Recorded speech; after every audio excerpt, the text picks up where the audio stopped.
bari banyishe saza n'ingifata nzacica ndetse Nadana mwe muri bigome mwambwa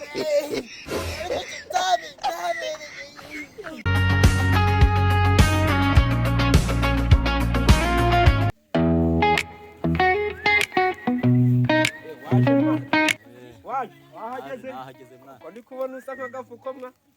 Wabyihoreye mwana ibintu byabaye mu kanya. Yagenze gute? Aho irikije mu mari twe twakanuke twapinze ku mwana kikinyishe. Ikicama.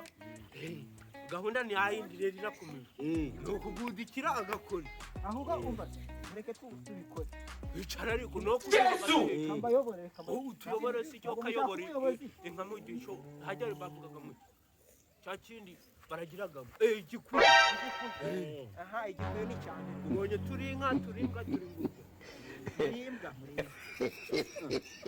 yawe cha ese tujya kugudikira agakuza n'icyo tavuga wewe cyaceceka naguze turi abasaza twabikoze kera wa mwana tuzabireba mama nawe uri kugira ngo biratinda nakasa mwenye uwanja wake kaingia sasa ntago bizi uri kugira ngo biratinda reka tugudi kubuna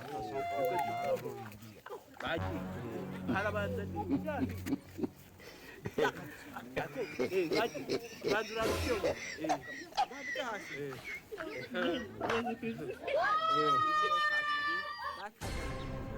twaguze umba naifashe mwenye uwanja wake kaingia sasa gemu ikaisha mwana sofa unaala uloingia ndekuva mwana oya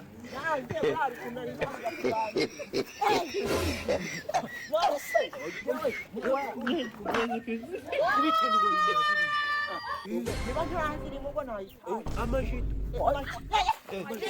yangu game over mwenye uwanja wake kaingia sasa mutari kugenda gemu ikaisha mwana sofa unaala uloingia mwigendere genda gumaha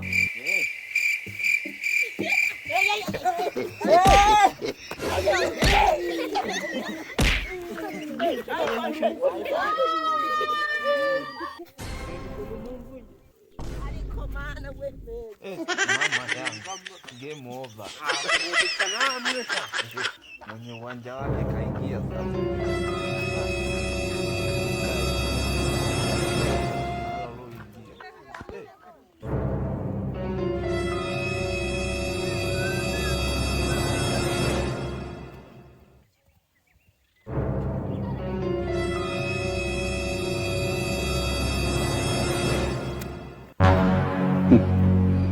Wagwana ibintu mwankoreye ubusi ndabereka nawe ngiye kugutera mu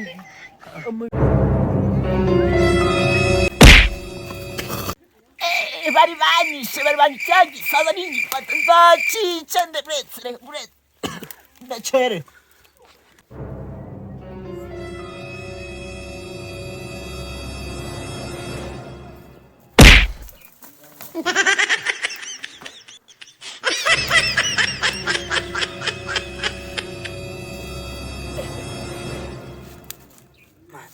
igisaza uretse n'inyifata ibintu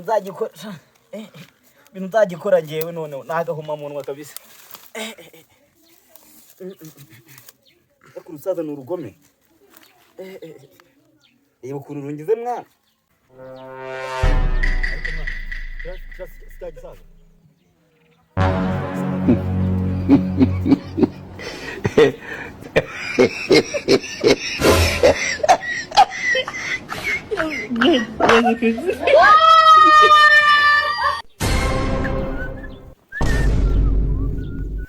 mama yangu game over mwenye uwanja wake kaingia sasa gemu ikaisha hii mwana sofa unaala uloingia brava komewe brava tena mwana